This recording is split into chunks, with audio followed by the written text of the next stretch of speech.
Halo teman-teman, hari ini kita akan mengunjungi salah satu pabrik tempe di kota Semarang yang menjadi distributor supplier makanan terbesar di Indonesia untuk melihat langsung bagaimana standar kualitas pangan yang ada di Indonesia.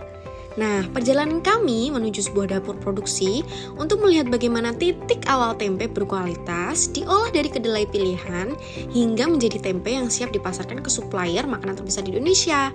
Nah, penasaran kan seperti apa dapur produksinya? Yuk ikut kita! Berbeda kalau dengan tempe pasar. Kan kalau tempe pasar kan dia prosesnya kan nggak kayak gini. Lebih ke gepeng gitu ya.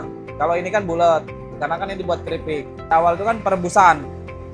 Perebusan dulu, direbus, terus abis itu direndam. Kalau udah direndam, udah siap giling, itu digiling.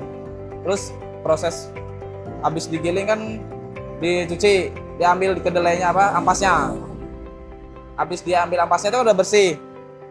Terus lanjut ke proses pengemasan atau peragian. Udah peragian tuh masuk ke pengemasan. Udah tuh digantung. Habis itu digantung, habis itu dicocoin. Kayak ini, contohnya kayak gini. Dicocoin itu biar udara panasnya itu keluar. Jadi kan kalau ini kan nguap dia, panas. Kalau produksinya kan itu jam pagi itu jam 6 udah kelar. Nah, jam 2 itu udah mulai dicocoin. 1 malam lah. Produksinya itu 750 per hari.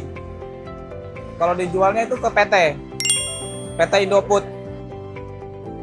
Dimulai dengan pencucian kedelai hingga 3 kali tahap filtrasi air. Kemudian kedelai direbus dengan suhu yang terkontrol presisi, bukan sekedar hanya mematangkan, tapi memastikan tekstur ideal yang dicari oleh para supplier makanan terbesar di Indonesia agar dapat menghasilkan produk yang siap dipasarkan. Dari pabrik ini, 750 kilo tempe diproduksi setiap harinya untuk memenuhi kebutuhan supplier makanan terbesar di Indonesia. Ini merupakan sebuah bukti nih bahwa tradisi lokal jika dikelola dengan standar global mampu menjadi kekuatan utama pangan di Indonesia. Ribuan kemasan kemudian ditata rapi dalam ruang fermentasi dengan pengaturan suhu dan kelembapan yang sudah ditentukan untuk menjaga kualitasnya. Lalu setelah itu plastik tempe dilubangi agar udara proses fermentasi berhasil. Nah, karena jamur tempe memerlukan oksigen untuk tumbuh. Melalui tahapan-tahapan tersebut, tempe siap didistribusikan ke supplier makanan terbesar di Indonesia. Sekarang kita masuk ke tahap paling krusial nih, yaitu peragian. Ragi disebar merata untuk memastikan fermentasi yang sempurna. Setiap butir kedelai harus mendapatkan nyawa yang sama agar menghasilkan kepadatan tempe yang konsisten, putih bersih, dan juga aromatik. Yang membedakan pabrik ini adalah standar sterilisasi produksi yang sangat dijaga. Saat produksi, para karyawan wajib menggunakan hair cup untuk menjaga kebersihan sesuai dengan SOP. Nah, inilah alasan mengapa supplier makanan terbesar di Indonesia mempercayakan rantai pasok mereka pada pabrik ini. Pesannya sih untuk anak muda sekarang harus kerja keras, tetap semangat, jangan pernah menyerah.